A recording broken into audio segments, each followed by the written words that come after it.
Okay, Jim, sounds good. I cannot go look, Jim, because if I open up another window, my internet's too slow. I'm going to crash.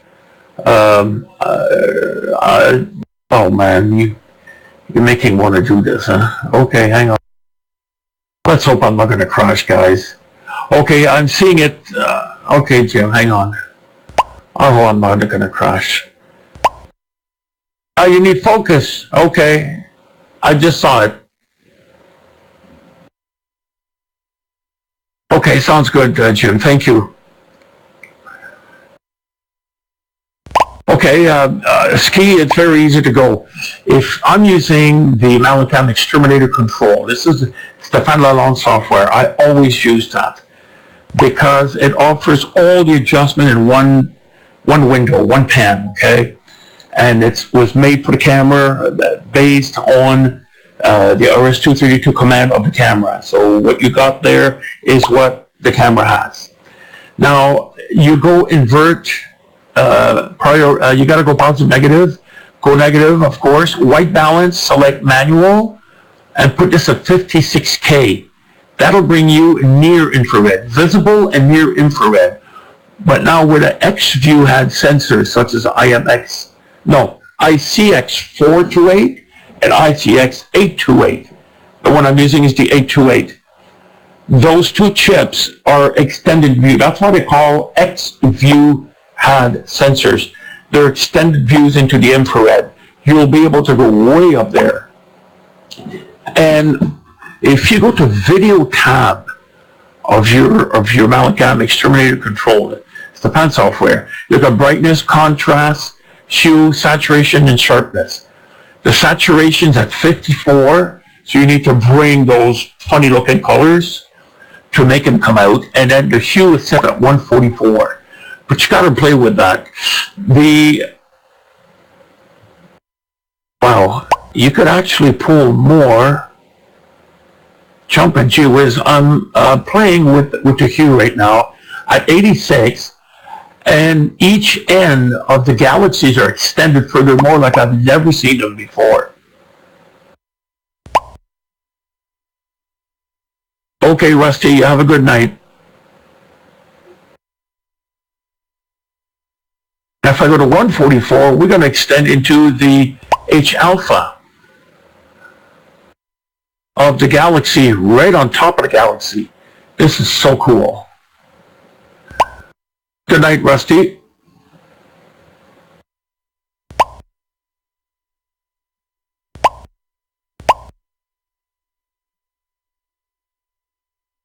Okay, so we're pretty deep here into what we're looking at.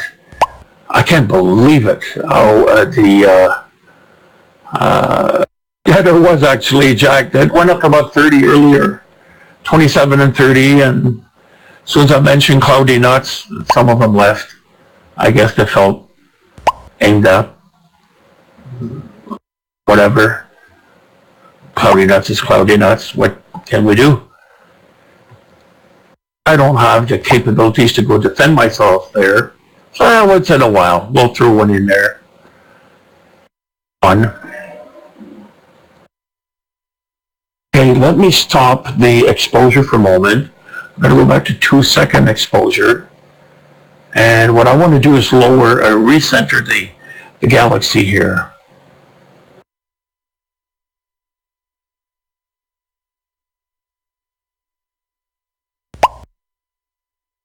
Hang on a sec. Bear with me for a moment, guys and girls.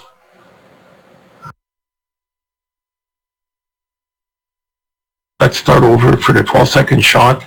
We're going to remain in infrared mode and also on the negative image. We've got the hue set up to bring the H alpha on top of the galaxy in the center. Wow.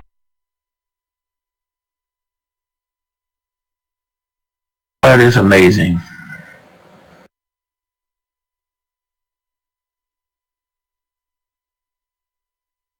Okay, the scope's not tracking properly. Just give it a moment.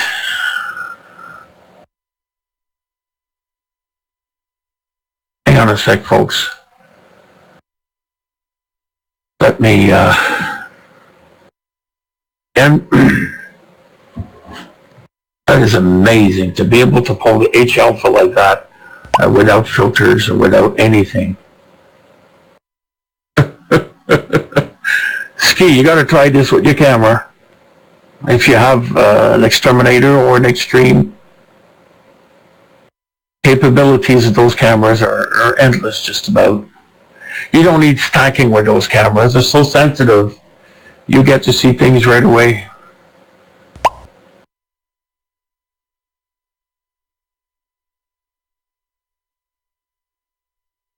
Hey Jim, if you want me to repeat anything out in Tucson,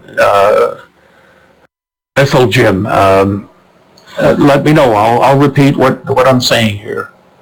I'll repeat the step by step. I'm using Stepan software all the time, so that's one thing. Not that the MilosLick is bad.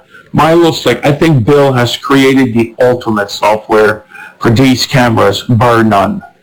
I mean, the work he's put into the MilosLick software is truly spectacular. But for me, I need to use the software that was designed for the camera itself, and having all the functions in one window pan for me is very, very important.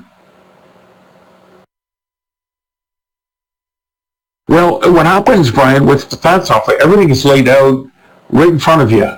You don't need to click anywhere else. You don't need to click tabs or anything like that. The only tab that I use is the advanced, so I could go directly select what I need to select, and the video tab. The video tab is for the frame grabber. If you don't have a computer to take pictures and using a monitor, well, you don't need the video tab. But if you do have a frame grabber like the LCD1, which I'm using to broadcast here tonight, it has the capabilities to hook up directly on NSN. This is what I'm using here at the moment.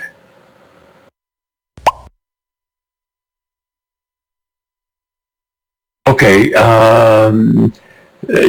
Jack, did you just start to record like a few minutes ago? Because I'll need to start over again what we're doing.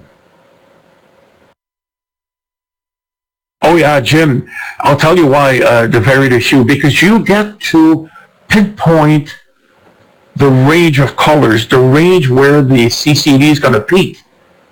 Or depending the object you look at, you could actually make it peak in other area. I'll give you an example here. We're at 54 saturation for the extended lanes right now. I'm going to bring it back up to 144, 145. Look at the H alpha region now in the center of the galaxy and going upwards. You can actually see the faint nebulosity. We lost a little bit the end of each end of the galaxy as far as tail end of the galaxy itself. We lost some of it, but we also gained the middle of it. So obviously the H alpha is different response than what the lanes are. Yeah, let me go back to where I was. Okay, hang on. Let's reset everything the way it was, okay? And bear with me for a moment. Just bear with me for a moment. I'm going to go back to a nice view of M82 the way everybody sees it.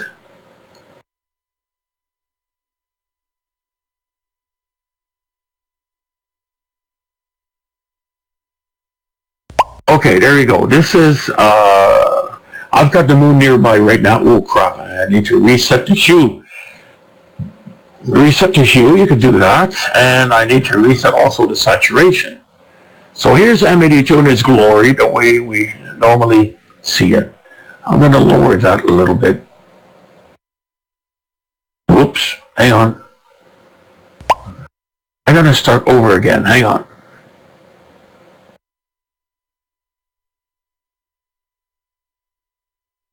Bear with me, I'm going to center the object as best as I can. And,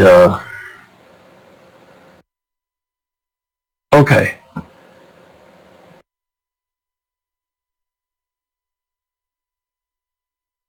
All right. Let's start. I'm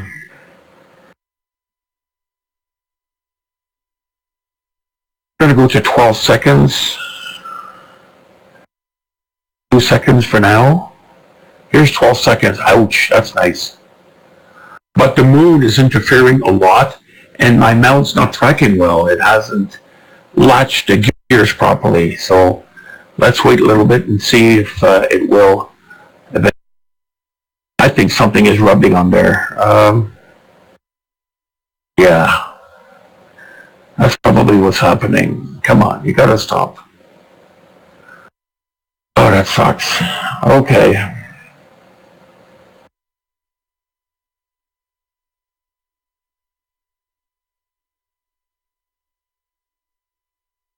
Yeah, there's something rubbing on the mount because the scope is pointing way up and the camera is really near the mount, the fork mount. I wish I would have come on earlier because we're gonna go step by step on the on this, but that's okay, not a problem. Okay, never mind what the galaxy looks like right now. We're gonna see it go up and up and up. And okay, I'm gonna leave it there because it's gonna continue to go up. Before we do that, we're gonna go positive, negative. No, we're gonna go infrared first. For that, you go to white balance, manual, 56K. You're going to go that way in infrared and visual, both. Near infrared is what they're called. If you're going to go for positive, negative, go to negative. Start your exposure. And everything's going to be washed out. So you need to go to video tab and lower the brightness because now we need to go the opposite side of it. There we go. And same thing for the contrast. You need to adjust your contrast. That's just gorgeous. Oh yeah. I love it. Can we go gamma 1? Yes, but it's going to be too bright. So what was bright, you need to use it for the negative image. Here's the thing we're going to do now. The sharpness is at 15. Saturation is at 32, which is the default. So what I do, I bring the saturation.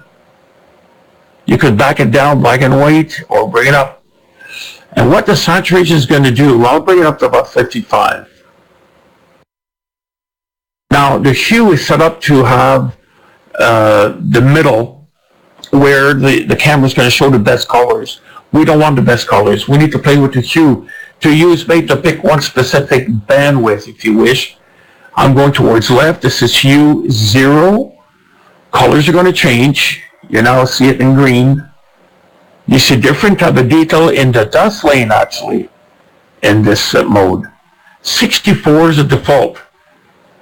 Watch this. I'm going to bring that up to about 88, 95.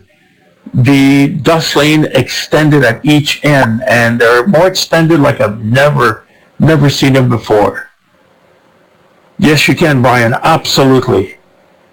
Here, I'm going to continue to go up to 129. Now we get to see the starburst. We get to see the dust lane even better. What we're doing, we're fine-tuning the area where the sensor is seeing the best to its peak value. So I've got it 155 on the hue right now. So we get to see the H alpha on top of the galaxy, and the dust lanes are quite extended. Playing with your hue is going to allow you to do that. You can also lower the saturation. There you go. Have a little bit of color in there to about 19 for saturation. And then you could play again with the hue. All right, till it gets to the darkest. The hue's at 146 right now. This is where we had it earlier and we had the best result. So 146 for the 828 seems to be the way to go. So we'll bring the saturation up a little bit. Wow, look at the dust lanes at each end. They're extending. If you back down, they don't extend as much. So I got this at 50. 60, 54, 58, 60, yeah. Saturation's like 60, so you're really pushing it. but who cares? You're in reverse, and you want to pull stuff you've never seen. The dust lane, you got one at 5 o'clock and one at 11 o'clock, okay, or 10 o'clock. Look at the one at 10 o'clock, sticking out. It's sticking out quite further, like I've never seen it before. To change that, go to the contrast, lower the contrast, or increase it, whichever you want to do. Whoop, too much. Whoop, too much. Let's get that background a little bit whiter. So I've got the contrast at 63. It's pushed to its limit. This is the brightness. But if you go higher in brightness, you're starting to lose detail. Go back to contrast. Let's lower the contrast. Have it where you got a light blue. The reason it's light blue in the background is because the moon glow. If we didn't have that, it would be white, a whiter color, and this is what we want.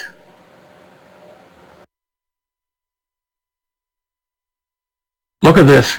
If we bring it down, we do have a darker background. But look at the galaxy and look at the H alpha region pointing towards 2 o'clock. This is the center of it. We actually see a glow there. And that's the stuff we can't see normally. I'm not using a filter here, folks. That's why I don't use filter. I keep telling people, learn to use the camera. Play with it. And if you screw it up, you just hit reset and start over again. No big deal.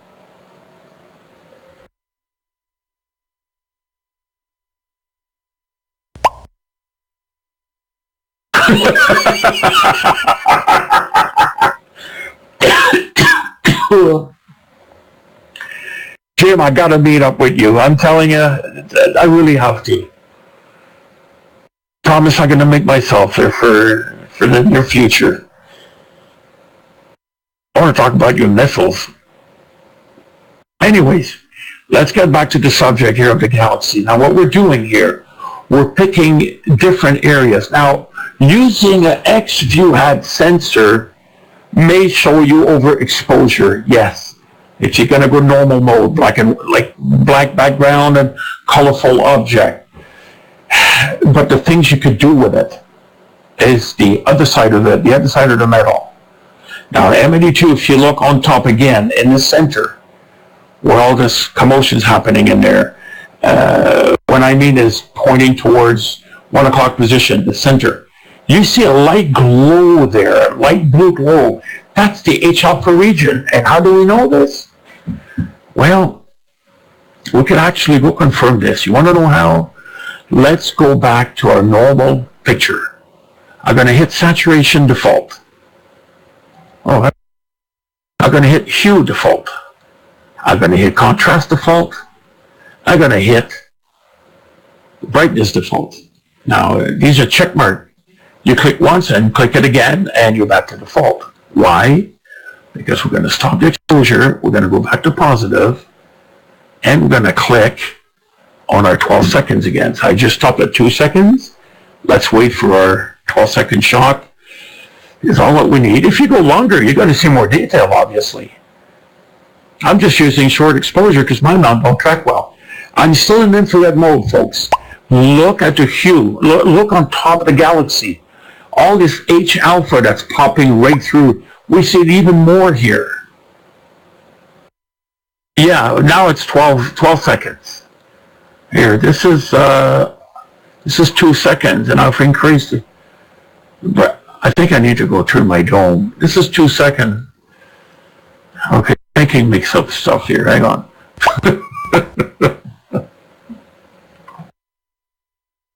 No, the negative was 12 seconds, and then I stopped to 2 seconds, and more popped out. When you go negative, you don't need that long of exposure. Okay, here it is. Let me go set back the brightness and contrast. It was 12 seconds, yes.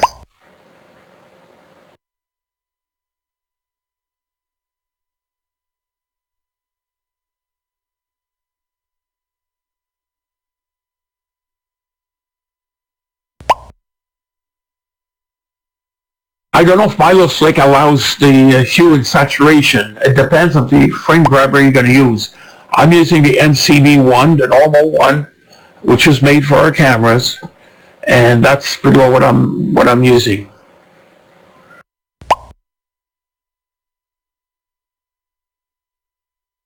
Yes, I'm using the MFR5. Good question, Jack. The MFR5 with one 5mm spacer. I think that's the most. I shouldn't use this terminology in science, but it's the most magical that you're going to get. The widest field of view for my 16-inch scope that I'm using. If you want a high-resolution view like this, and you got an 8-inch, go f10. And you're going to know it's not the E. I only got the NCV1. If you've got the E, Jim, you've got much further range in the negative picture mode and infrared mode. You're going to be able to have a greater variance. As you can see, I've got some coma on the right-hand side. That's because my camera, not the camera, but the micro focuser does not sit squarely. I need to collimate the focuser. As you can see, that's what's happening. Let's go back here at the galaxy for a moment, folks.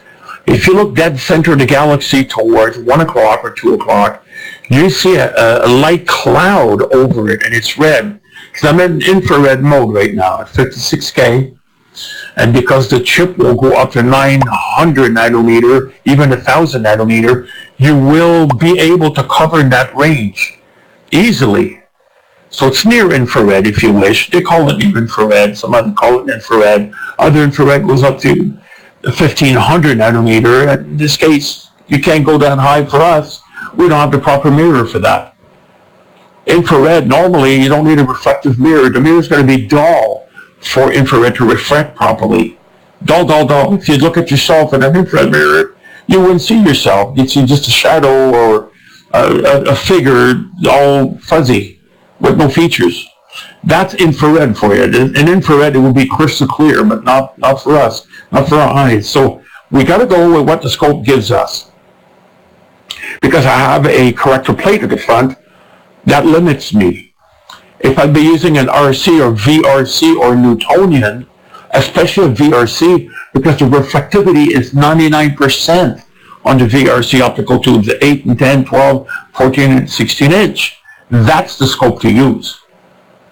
That's the scope to use because you've got the dielectric coatings on it are reflective to 99%. There's no windows, no optical windows anywhere other than the one in the camera and the focal reducer that will interfere.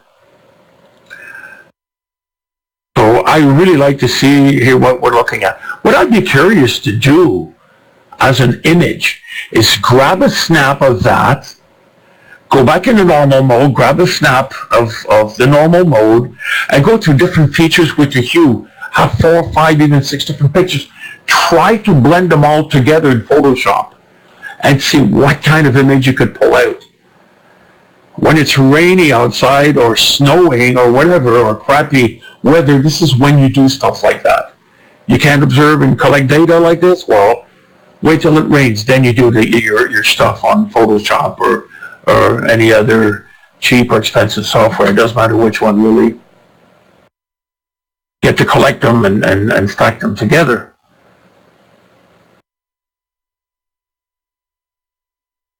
So I'm using the computer monitor here. On the other side, I have a 21.5 inch the broadcast monitor. This is what I use to center an object, but what we're looking at here is quite remarkable.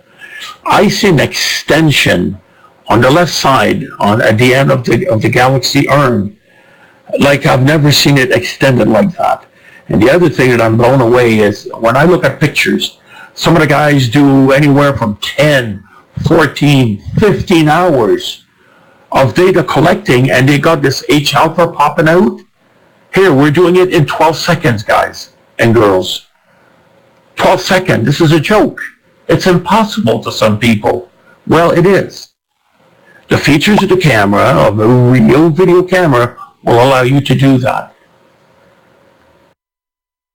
Well, I won't be able to do that, Jack, because Epic Pen will not work with that, because I'm broadcasting directly from the frame grabber to NSN.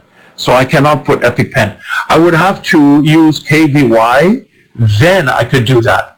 Oh, no need to be sorry. I'm just trying to explain here that I could do that only if I would use KVY and show you the software. Maybe I should do that actually next time. I think next time I'm going to do that. I'm going to leave the camera plugged in the scope because I'm testing this vacuum chamber cooling here tonight, and this is pretty well what the purpose of tonight's broadcast was about. And one thing I like is in the background, although it's red, we don't detect noise per se. We just got the normal video noise. Well, it's the stuff you can do. Brian, I agree with you and Simon. I guess you could call this real science. When you observe with an eyepiece, when you first started in astronomy, whatever's 10 years ago, 20 years, 30 years ago, I was 6 years old when I started, and I still have the view of Saturn in my mind. And I started back in the 70s again, and I quit a little bit when I got married. I got back into it in the 80s and late 80s, and I've never stopped since. I remember the nights I used to spend imaging and viewing with my 16-inch Meade Starfinder dog behind the Ottawa airport while I was using my ST7 with my 12-inch LX200 imaging. And I did both visual and imaging. But there's had to be a way where we could marry both of them. And this is why I started to work on videos back in 1994, 95. Now you got both the best world. The visual, where we'll go much further than what our eyeballs will ever show, regardless of the size of the scope, so to speak, and without going through the complication of imaging. Jim, yes, absolutely right. There's no magician. No, that's for sure. Behind the curtain, just the science. This is so cool. Okay, now we're going to stop the exposure. We're going to go back to normal view.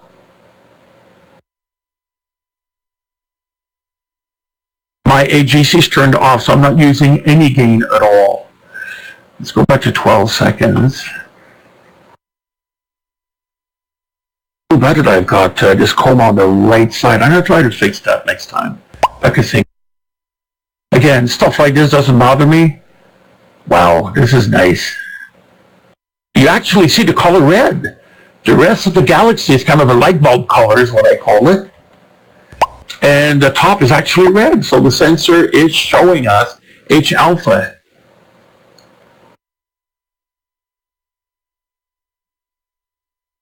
No magician behind the curtain. You should say no magician behind the computer screen. Just science. We're trying to tell that to the guys that, I won't mention where.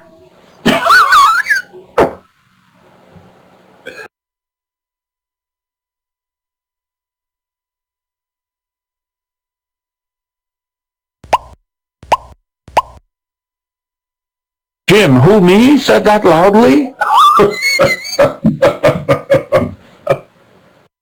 Well, observing is science in any way, shape, or form you look at.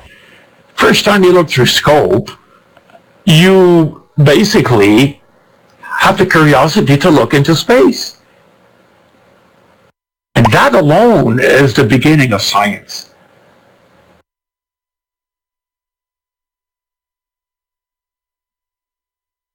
I'm sorry if I sounded rude, Jim. It's in my nature, I guess. It's just the way it comes out. But it was not intentional to hurt anybody. It's just science. It's the science of observing. That's the way I put it. We have tools in our hands right now, and all of you have. And we need to experiment more. But you know what I'm going to do next time, though, Jim? You're reminding me of something here. And I see you guys are taking notes tonight. I'm going to use KVY program next time so you can see where I adjust the Mallin Xterminator control, the Stepan software, where everything, and I'll show you what I do with it. And Jack, your ideas of EpiPen, I'm going to try to blend that into it. And we're going to repeat this using tools that are going to be better to show you guys. I did not realize that you would be more into this. I figured most people like a pretty picture. I like it. I like a pretty picture as much as the next guy, but it doesn't turn me on. It doesn't do anything to me. I like to see the science of it. Basically, show me detail you pulled through on every pixel of that sensor. Then I'll be impressed. Well, pretty well. We could, Jack, absolutely right. Glenn, you're arriving late, but doesn't matter. I'm glad you're here, Glenn. Yeah, where have you been?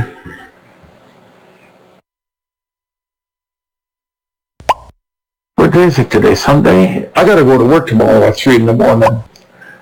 I think it'll be long enough tonight. I am going to leave the camera hooked up on the scope.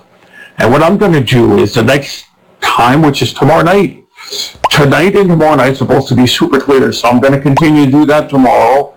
I'm going to try to rig up KVY so you folks can see the software, and I could show you step by step how I did it. Simon, I got to go. I got to do my income tax. I got to do my paperwork for the shop. I got to write down ideas for Ivan to work on, and like, I'll be there till 8, 9 o'clock, I guess. That's pretty well the time that I go. I go there for 4:30, and then in the morning, and I'll be there till about 9 or so tomorrow. I just don't tell anybody I go there on Monday, but tomorrow I gotta go.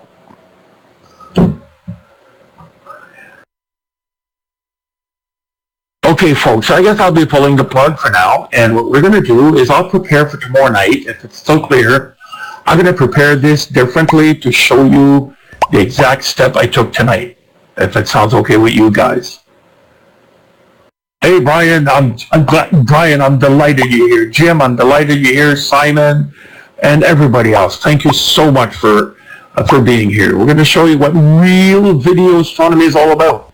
Mark, thank you for being here. Glenn, sorry that we're pulling the plug. Ski, same thing. There's David also out in the UK. Thank you for being here. And Will, of course. How can I forget Will? Love the stuff I read on the other list, by the way. We got Bill in Oklahoma as well, and Mark in Auburn, California. So thank you guys for being here. Connie was there a little while ago. Is she still here? No, I think she signed off.